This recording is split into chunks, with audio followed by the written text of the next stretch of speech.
Loh kula itu karena hidup dengan istri saya sama anak saya. Jadi yang ngurus anak saya sendiri.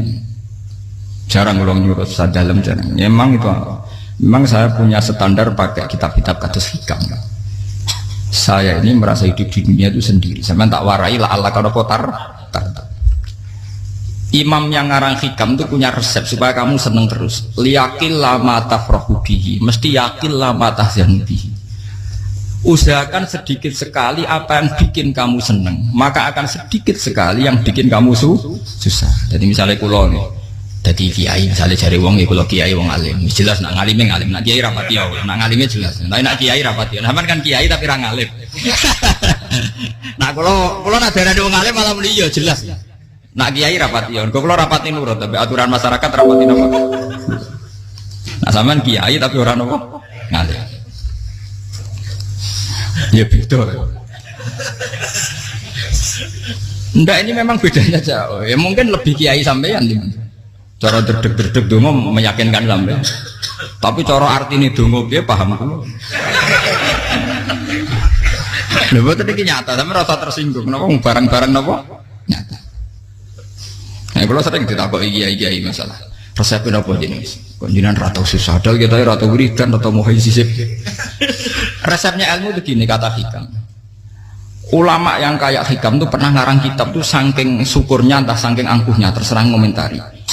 Kamu harus yakin bahwa di sisa hidup Anda itu tidak akan maksiat lagi. Sehingga kalau kamu ditakdir maksiat, anggap saja akhru maksiatin kudirat alaika. Anggap itu yang siapa yang menganggap mohal bahwa dia tidak akan dosa sampai mati, berarti menganggap Tuhan itu lemah. Karena cara berpikir kita kan bayangkan hidup itu 40 tahun lagi. Misalnya saya sekarang umur 40, bayangkan umur kadang 4 tahun meneh. Sampean misalnya umur selawe, bayangkan selawe tahun meneh. Sehingga menganggap dalam durasi ini selawe tahun kok orang maksiat kan mohal. Apalagi sampai sudah tahu maksiat itu bakat tempah. Ya maksiat ya kelas-kelasan, nak bikin pacaran. Nak wong iso mau mah yo nakal, nak sing setengah soleh ya berbau proposal ya sesuai kontaknya dhewe-dhewe. Itu kan urusan masing-masing. ya itu kan urusan masing. Moe wakisabu ala wong ngono ora ono sing roh moe wakisabu. Ala. Ngrobongan wali songo, mbok kangen wali songo, mbok golek selisih wawahu napa? Alam. Sing roh pangeran tiap. Mbok kangen wali, mbok golek selisih margin. Niku pokoke wawahu napa? Ya itu kan urusan jenengan mbek pangeran tuh, bukan urusan kula. Tapi tetap saya sebagai ulama mengingatkan, niat itu ditoto. Begini, ulama dulu tuh ngitung hidup itu hanya 2 menit 2 detik, sehingga dia ya gampang saja. Kayak imam, kayak kanjeng Nabi itu, ya Rasulullah kenapa tidak menyediakan makan untuk besok? Loh, saya itu tidak yakin kalau hidup saya sampai besok. Ya sudah begitu cara, ya sudah tenang saja. Kalau sampean kan bayangkan hidup 4 tahun lagi, 5 tahun lagi, sehingga arah mangan ya wedi tenan. Padahal bola-balik zaman cilik arah mangan ya tetep wedi. Jadi cara berpikir Nabi itu begitu. Begitu juga cara pikir sahabat, cara pikir ulama-ulama yang waras itu begitu. Loh, saya itu pernah melarat di Jogja zaman pertama merantau. Itu kalau santai saya bilang, Gus kok tidak punya beras nggak? Tapi apa yakin nak sesuk urip Pak? Kowe buta mangan sesuk, anak sesuk ijek napa? Cara berpikir ulama itu begitu. Sehingga melihat maksiat juga gitu. Alhamdulillah aku ijek urip 1 detik, 2 detik, 2 menit. Sehingga hidup. Dan itu sudah cukup untuk lafadzkan la ilaha illallah. Makanya kata ngarang hikam, betapa murahnya Allah. Surga itu hanya bisa dibeli dengan 2 menit. Karena surga itu senilai la ilaha illallah. Miftahul jannah la ilaha illallah. Itu cukup 1 menit. Berarti surga itu regane mau 1 menit. Dan karena dia nganggap hidup itu 1 menit ke depan, la ilaha illallah, ya sudah. Dia ngitungnya hidup itu per menit. Kalau sampean kan enggak, per 10 tahun, per 20 tahun. Sehingga kriminal betul, cara pandang sampean itu kriminal betul. Sehingga bayang kudu di duwe, kudu di bojo, nak kiai kudu di pengaruh. Lah kalau saya enggak. Saya meskipun enggak sehebat itu, tapi mewarisi keilmuan mereka. Jadi misalnya saya jadi ulama, itu bayang di santri mau sitok. Islam pokoknya ke Ahmadiyah ya gitu saja. Ya pokoknya ya sudah gitu. Orang bayangno santri sing pampinan takwa khusyuk salam tempel demen gelo, demen apa? Lo tanyakan santri-santri saya itu mungkin belum pernah nyuri istri saya bikin kopi. Bisa dihitung. Karena saya itu sederhana saja. Misalnya saya pergi dari Jogja ini yang nyata salam. Bayangno bojo wis maca gawekno kopi, bukakno lawang malah kecewa. Seperti umumnya orang kan gitu, semerantau ada gawekno bojoku nyuambut, digawekno kopi, digodhogno banyu hangat teman, bareng teko bojone wangep kukur-kukur. Karena tarifnya dia ideal, maka mudah kecewa kalau itu tidak terjadi. Nak kula mboten, sebayangno kaya Jogja, bojoku cek uta Islam, nak salat 5 bulan ya sudah gitu. Pakai standar-standar yang minimalis. Saya dari rumah bangun sampai ngaji ya, pokoknya melek, terus ya sudah nak sholat demadem nopo, mulanya sudah gitu. Andai kan saya pakai standar maksimal, maka akan mudah kecewa. Rasulullah juga begitu. Rasulullah itu ngadepi Sayyidah Aisyah, itu ya begitu, ngadepi Hasan Husain. Sehingga tidak ada cerita Nabi mudah kecewa, betul. Karena Nabi bayangkan anak istrinya itu ya minimalis sekali, urusan dunia loh maksudnya minimalis sekali. Misalnya Nabi pagi-pagi tanya, ya Aisyah apa ada sarapan? Enggak ya Rasulullah, ya idzan asumu kan itu saya puasa. Kalau sampean usul-usul lah digekno kopi wong wedok opo, itu kan repot. Muni-muni itibak sunnah Rasul tapi enggak pernah sampean mendekati sunnah napa Rasul. Sehingga ya tenang saja Nabi. Saya tuh alhamdulillah bisa niru dalam gitu-gitu tuh bisa. Makanya ini kiai muda paling jauh. Banyak kiai-kiai yang sepuh itu kalau urusan gitu konsultasi sama saya. Gus siapa apa kain? Ini kula ya era dekarep. Juga saya tidak pernah bayangkan apa tanggaku seneng aku atau orang ngaji aku kecewa itu tidak pernah bayangkan. Sama itu kan makhluk, tidak penting. Kecewa tidak kecewa itu tidak benar. Saya itu orang alim, ngerti ini warido kamat lubi, ora warido kum. Yang tak gulai ridane pengiran, ridane sing ngaji, ridane konsumen. Itu apa makhluk tidak penting. Itu harus dilatih. Harus apa? Sehingga orang tuh kalau biasa sholat, maksudnya biasa ta'alluq bi Allah, mesti la'alla katardo, mesti gampang puas. Karena dia iktifak ngalap cukup be Allah Subhanahu wa ta'ala. Saya sebagai manusia juga sering ditangisi istri. Misalnya saya sering ke Jogja sendirian. Nah ninggalan nopo, ninggalan ibu milih pengiran. Misalnya mati ninggalan ya paling aku mau ngapes nih suara. Paling uang nangis gue kegiatan. Tak kayak gitu. Bukan apa. Ingin saya bahwa konstitusi ulama itu masih iktimat Allah. Kalau kita kan enggak. Cara berpikir kita ngaji itu ideal sing ono podium, sing ngaji kelaminan takwa kabeh, ketunan kaji kabeh, diluk kabeh.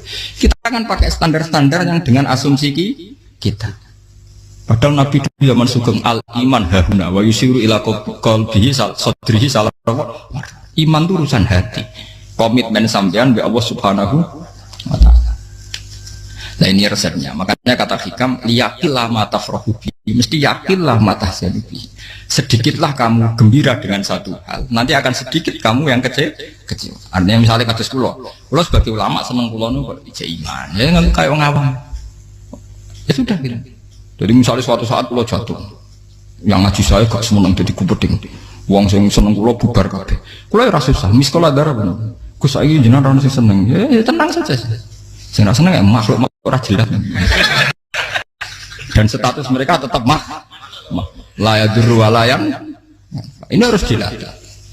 Sehingga Nabi itu ya meskipun beliau itu perang, sahabatnya meninggal, ya tenang saja. Nabi cara berpikir yang meninggal mereka mati syahid, yang masih hidup dianggap berpotensi melakukan kebaikan. Sama tak warai resep-resep dari Rasulullah SAW.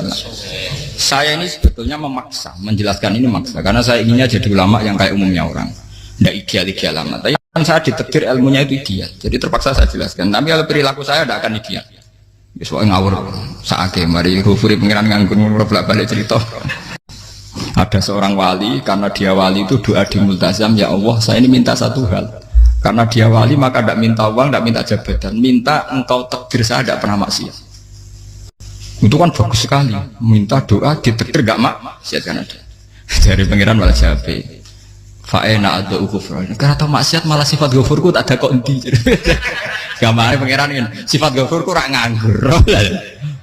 Malah tidak ada orang selain Nabi kecuali ditakdir tahu maksiat dan sifat ghafuri pengiran efektif. Paham apa? Lara sampean kan ghafure kok nggo kabeh. Dadi karek sadidul iqab. Karena maksiate sampean sering. Jadi sifat ghafure wis berlaku aktif. Saya karek nunggu sifat sadidul iqab. Paham ya? Itu beda dengan wali-wali. Sifat sadidul iqab mau aktif, mereka tidak punya dosa. Malah pangeran bingung gak kok sifat ghafure. Apa tak dakoki Ghafur ora tau dosa. Didakoki Sadidil kok gak tau maksiat. Jadi pangeran malah sing bingung. Nak kowe ora tau maksiat Ghafur kok tak dakoki. Kok ora tau maksiat, wong iku ora tau apa? Didakoki Sadidil kok gak mungkin atau maksiat. Lah pangeran ape dakok Ghafur kan syaratnya dosa sik. Sampeyan kan walian. Ghafure wis dientekno. Keseringan kepake, paham ya? Karek nopo. Karek Sadidil ikom. Ya itu memang standar Tuhan. Semua Quran itu kalau nyeritakan gitu. Nabi ibadi anni anal ghafurur rahim. Kawulaku ceritani aku ghafurur rahim, tapi yo ceritani wa anna adabi wal adabul alim. Jadi Nabi ibadi anni anal ghafurur rahim wa anna adabi wal adabul alim.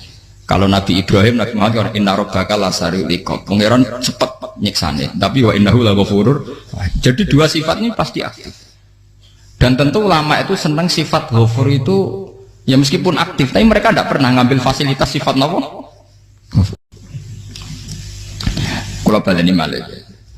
Sehingga kayak Sayyidina Umar radhiyallahu anhu ketika beliau pertama jadi khalifah, ini cerita di kitab Hayati Sahabat. Pertama dia jadi khalifah, orang mengira dia akan ngomong hal-hal yang besar, visi besar tentang negara, visi besar tentang izzatil Islam wal muslim. Tapi ketika Umar pertama pidato begini, ayuhal muslimun ayuhan nas, ana, jari kata Sayyidina Umar, ana hulamun min bani Makhzum, akulu min kholati. Saya ini pemuda dari Bani Makhzum. Kecil saya bisa makan karena bulik-bulik saya punya kebun kurma yang kalau saya memanen diopahi beberapa biji, dan itu menjadi kuti wahayati, menjadi saya bisa hidup. Terus wassalamualaikum warahmatullahi wabarakatuh. Orang itu penasaran semua. Orang jadi khalifah pertama dibenem jadi Amirul Mukminin, pidatonya ngenang masa kecilnya ra kelar mangan, kelare mangan mergo buruh bulike, paham ya? Ngondoh kurma terus dikai tamarotin, beberapa kurma sing dadekno iso, dan itu saya pakai sampai ketemu Allah Subhanahu wa taala. Saya pakai misalnya sekarang saya mulya, misalnya kalau dibilang mulya ya ono sing nyucup, ono sing husnudzon, ono sing hormat, macam-macam sawangane. Itu bodoh sekali kalau saya menikmati itu, bodoh sekali. Paling banter nikmati dicucup dihormati itu apa? Tapi kalau nikmatnya bisa makan saat itu tuh nyawa. SBY jadi presiden prestasi, Gus Dur jadi presiden prestasi, tapi umpama presiden tetap mangan. Prestasi tertinggi adalah bisa makan selisat dirumki gojogonyo. Makanya Umar mengingatkan, sebetulnya nikmat tertinggi saya itu tidak saat saya jadi khalifah, saat itu kok aku iso mangan, cara gak aku mati. Paham ya? Jadi itu luar biasa. Kita ini kan menjadi angkuh karena ngitung nikmat itu yang besar-besar, punya prestasi, punya. Kalau saya enggak ngitung nikmat itu kelar mangan gak mati, kan gampang. Sehingga saya tidak mudah kecewa karena tarifnya minimalis, gak gampang apa? Jadi misalnya kalau kapan-kapan kok berhubung, Gus ini Tuhan rasanya jangan ngeten-ngeten. Oh makhluk itu ya gak apa-apa. Kalau di status kiai kan seakan-akan ngomongnya sakral, seakan-akan mandi. Tapi nak tak status, oh makhluk itu ngomong-ngomong ya sudah kan. Menjadi kan sudah distatuskan sebagai apa? Makhluk. Tentu makhluk statusnya la yadurru wala yanfa. Di sini ini penting. Orang-orang ahli tauhid tentu tidak punya kesusahan. Innalladzina qalu rabbuna wa tsummas taqamu. Itu mesti tidak ada kesusahan sama sekali. Misalnya ulama-ulama dulu mau mati, ya tenang saja. Mati kedua itu mati paling menantang ya, menyenangkan sekali. Karena mati yang seru itu mati zaman Al-Adam. Misalnya saya kelahiran tahun 70. Tahun 40-50 kan belum ada saya, itu mati yang sejati karena Al-Adam. Kenapa? Al-Adam tidak ada. Mati yang nanti itu mati yang petualangan, karena saya mati setelah menyaksikan kekuasaan Allah, setelah husnudzon sama Allah, sehingga mati yang menuruti kerinduan akan ketemu sang kekasih. Makanya Jalaluddin Ar-Rumi ketika mau meninggal dan orang-orang muridnya nangis, dia marah-marah. Hei murid-muridku, betapa bodohnya engkau. Saat kayak ini yang saya tunggu, saya sudah menyesal sampai Allah dat cinta senang. Aku kecewa waktu makhluk-makhluk kaya kowe. Saiki wis wayahe aku goleki kholik dat cinta senengi malah mbok tangi. Cek bodone kowe. Saat-saat sing tenteni malah mbok tantang. Betapa aku lamanya menunggu kematian ini. Mergo hidup itu keterpisahanku mbek Allah, kemen ketemu kowe jare. Malane Jalaluddin Rumilah yang mengistilahkan mati itu malam pengantin. Makanya fal'an awanus sirok minkum wa awan wisol habibi. Ini saat yang indah karena ketemu dengan berpisah dari makhluk-makhluk yang tidak penting menuju sama habibi kekasihku. Dia misalkan mati itu malam pengantin. Semenjak istilah itu populer sehingga di Jawa anak ngipi jadi nganten takwilane mati. Itu filosofi sufi ya, filosofi apa? Lah niku tenan. Begitu juga sahabat-sahabat dulu. Bilal mau meninggal, anaknya udah nangis. Bilal lagu ya. Ditanya sama anaknya, kenapa anak-anak kamu nangis? Dan jenengan badhe kapundhut. Aku malah seneng nang mati. Hudan nalqal akhibah Muhammadan wa hisbah. Aku nak urip ketemune mbek kowe terus. Malah nak mati ketemu Nabi Muhammad. Hudan nalqal akhibah Muhammadan wa hisbah. Nah, dengan cara pandang begitu maka hidup itu enjoy saja. Ya saya sebenarnya keberatan pakai kelas ini, keberatan karena saya harus ngulang sampean-sampean. Ya makanya potensi kayak saya tentu mengurangi jadwal ketemu. Makanya saya mohon kalau tidak penting itu jangan sungkan. Anggap saja itu bagian dari hormat saya. Ya minimal sampai anak misalnya di dua saya ketemu gue diajan pentolan enam lah apa mau gue suwan bareng malah repot. Gue ganggu uang anak peleleran pak. Nah misalnya sampai kepentak kok hukum uang nak pinter hukumnya takokan ya ringan, takok kita tanggam paling bisa karena pertanyaan yang ringan tentu ya ringan-ringan saja kan, gak perlu kiai kali sama rasa GR lo pertanyaannya angel Gus gak ada sing iso jawab uang nak ralim tahke ku pertanyaannya ya ora patimu tuh ibu wis kangelan ngoten ini buat ngenyek tapi podo enak podo apa. Makanya kalau latih, jadi hikam sendiri itu ada manhaj, ada metode. Kalau orang supaya tardo, yakin lama tafrohubi, yakin lama tahsen. Anak saya itu kalau habis main pulang, itu saya senengnya pol. Istri saya pernah jangan. Gus, anak mulai senengnya di biro-biro, anakku gemulai nih ngomahku, misalnya terus dia. Saya terus anakku lo main mulai itu seneng. Biro-biro anakku mulai nih ngomahku. Dipanggil anak saya bapak itu senangnya tak boleh pura-pura ada saya manggil bapak jadi saya pakai standar minimalis saya tidak pernah pakai tarif dia anak yang ideal dihormati orang sebenarnya anakku sujud nih pangeran ngerti pentingnya mau tasbih makanya anak saya tak namakan tasbih semua itu ya sudah selesai saya tidak pernah bayangkan anak saya jadi kayak besar dihormati semua mari gampang kecil ya sekolah kan Sayyidina Umar saya pemuda dari Bani Mahzub yang kecilnya bisa makan karena buruh bulikku akal tuh tamarot. Wah itu sahabatnya tuh nangis betul. Betapa hebatnya Sayyidina Umar. Mengingatkan ulang bahwa nikmat tertinggi itu ya makan karena makan kaitannya nyala. Orang jadi bupati enggak jadi bupati tetap makan. Jadi kalau ngantin saya tarifnya minimalis sekali. Nah, kalau orang sudah makan gitu lah Allah kata tertentu mudah sekali. Tapi kalau sampai tarifnya ideal harus dia mobil kudu sangune akeh. Mosok gue mobil gak sanggup akeh. Barang gue sanggup akeh kudu gue penderek. Mosok kere lunga juga kok tanpa penderek. Nang penderek maju. Mosok ora kena dikeloli jadi malah repot.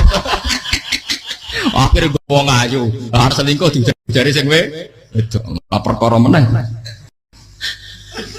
Mau ruwet nuruti tahapan-tahapan duniawi makanya resep kalau ingin itu kon sholat, maksudnya sholat itu dihayati secara tauhid ya, dihayati secara tauhid. Misalnya inna sholati wa nusuki wa mahyaya wa mamati lillahi rabbil alamin. Itu akan pasti Allah kata pasti mudah melihat alam ini ridho. Ini satu sekelumit ya, di resep orang ulama yang saya meniru beberapa di kitab Hayati Sahabat, di kitab Hikam dan meniru terutama semuanya sanad dari Rasulullah Shallallahu Alaihi Wasallam. Makanya suatu saat Nabi itu kagum. Abdullah bin Mas'ud itu jalan dan dikawal oleh beberapa malaikat. Terus Nabi itu heran. Ya Abdullah, kenapa itu selalu mengawal kamu? Kata Abdullah bin Mas'ud, ya Rasulullah, inilah akhtu khutwatan, illa wa azunnu alla akhtu wa ukhra. Wa ma akaltu luqmatan, illa wa azunnu alla alqamu ukhra. Saya itu tidak melangkah, kecuali saya tidak pernah yakin apa betul saya bisa melangkah lagi. Jadi perlangkahnya itu dia iktimat Allah. Dan saya tidak pernah mengunyah satu kunyahan kecuali saya tidak yakin apa betul saya bisa mengunyah lagi. Setiap kunyahnya tetap semuanya berada Bismillah. Semua itu atas nama pertolongan atas kata Rasulullah.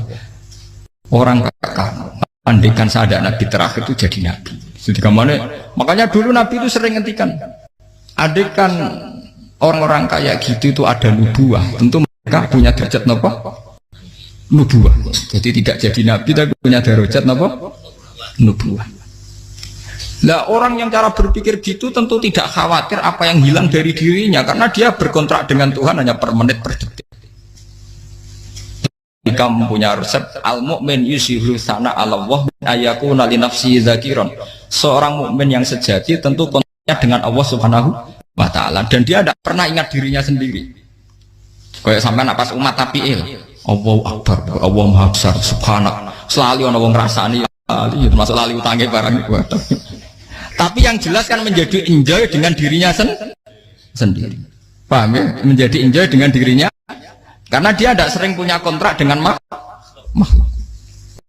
Nah ini maksudnya Allah kamu janganlah Allah kata kamu pandang apa nak sholat terus kabul kaja, apa nak sholat terus untuk duit ya ber. Karena cara pikir iso aja nak duit ya.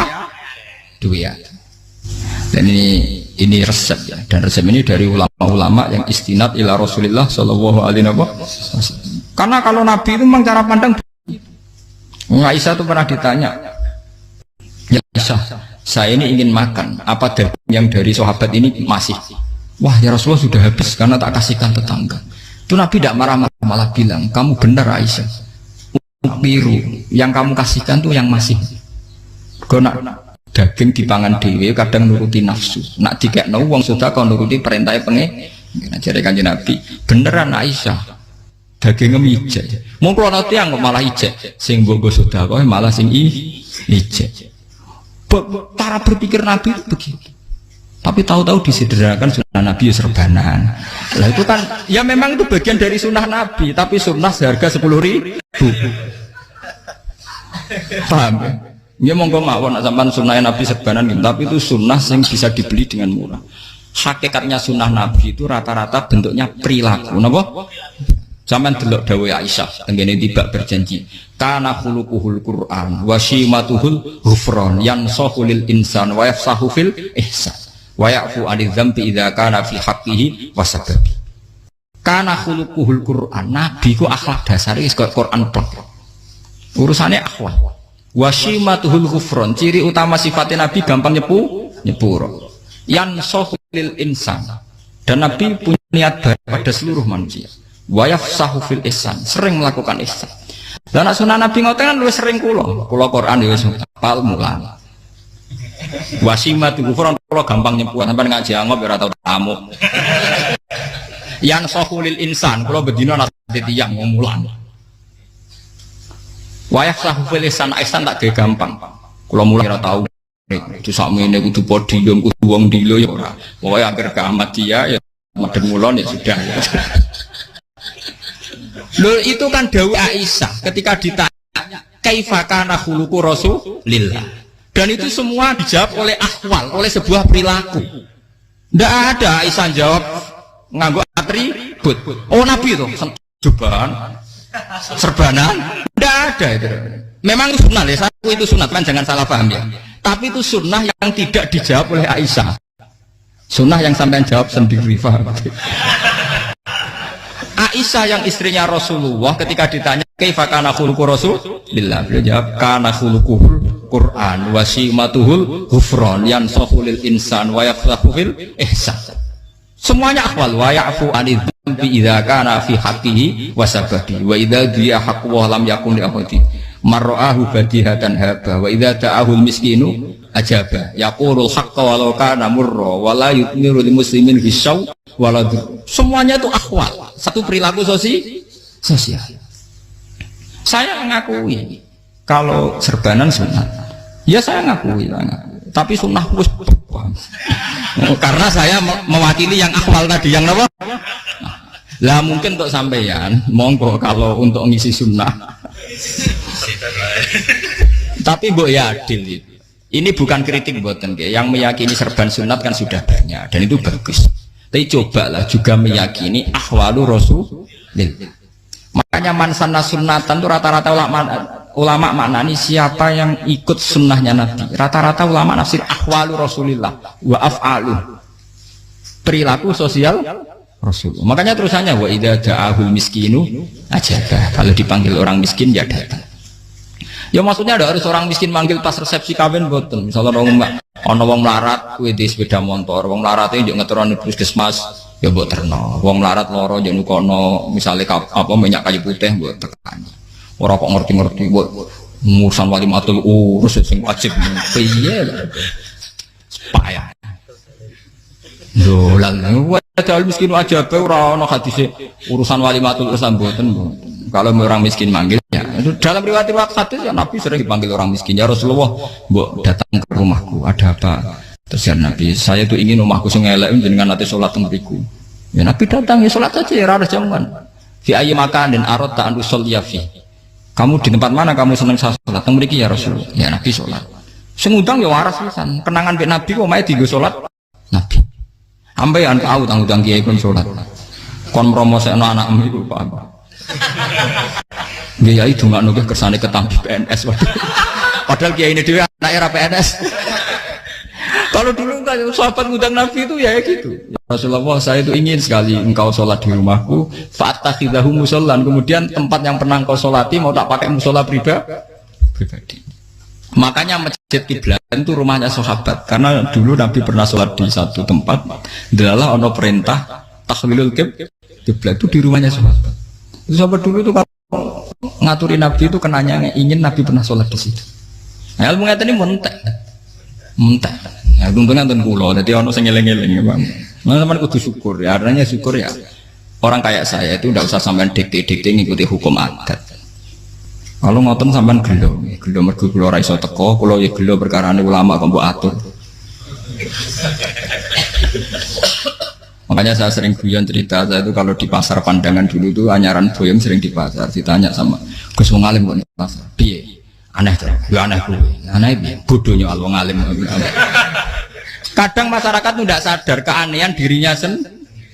Mereka enak saja merasa kalau orang alim ke pasar itu aneh, mereka tidak sadar orang bodohnya al wong alim ya aneh, enak saja mereka mikir sepi. Paham ini supaya sampean la Allah kan apa tar. Makanya untuk Rasulullah Nabi itu sering ngendikan ana tamu hormati. Tapi etika mertamu di Rasulullah itu walakin idza du'aitum. Mertamu Nabi itu nunggu ditimbali. Walakin idza du'itum du'iya mabni majhul. Ketika kamu ditimbali fat. Jadi ya ayyuhalladzina amanu la tadkhulu buyutan nabiyyi illa ayyudzana lakum. Jadi untuk sowan Nabi itu nunggu dipang ya, meskipun sahabat tuh rindu Nabi, tidak berani sowan ke dalamnya Nabi. Kalau ingin ketemu Nabi di bareng pas sholat jamaah, karena Nabi pasti keluar di mas. Andai kan Nabi lima tamu di rumah, ya ora sido dadi Nabi. Sama nopo tamu.